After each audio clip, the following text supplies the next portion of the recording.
ملګرو سلامونه او نیکې هیلې مو ومنئ. راځو د خلجیو یو ټبر ابراهیم خیل ته. د خلجي ټبر یوه پښه ابراهیم خیل دی چې د هیواد په ځینو سیمو کې میشت او ودان دي. دا وګړي تر ډېر مهاله کوچیان وو، خو اوس یې په ډېرو سیمو کې دایمي استوګنې غوره کړي دي. هغه شمېر ابراهیم خیل چې د اوړي په موسم کې به د پغمان، هلمندونو، میدان او یا د کابل شاوخوا نورو سیمو کې اوسېدل. په څړځایونو کې به یې رمې پیولې او د څارویو روزنه به یې کوله، خو د ژمي په موسم کې به د هېواد ختیځو سیمو په تېره ننګرهار او لغمان ته تلل.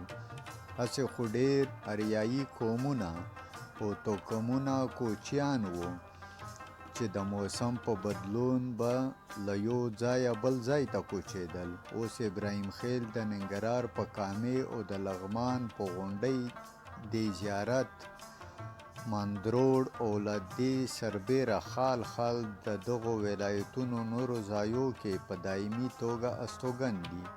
دارنګه اوس په ګردیز، پغمان، وردګو په ډېر لږ شمېر کې د کابل په ځینو سیمو کې ابراهیم خیل استوګن دي. اټوال د غلجیو یوه بله پښه ده.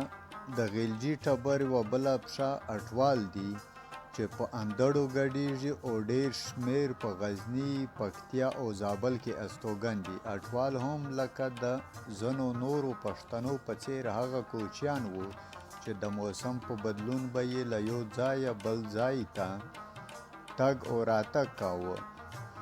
څېړونکي په دې اند دي چې دغه خپل به د اندړو او موساخېلو سره یو ځای د مني په مهال د ناور او مالستان له غرونو څخه د غزني او پکتیا هوارو ځمکو ته راښکته شول او دلته به یې رمې څرولې چې همدغې به ان تر کندهاره پورې تلل او راتلل. خو اوس دغه وګړي په ځینو سیمو کې دایمي استوګن دي او کلیوالي ژوند یې غوره کړی دی.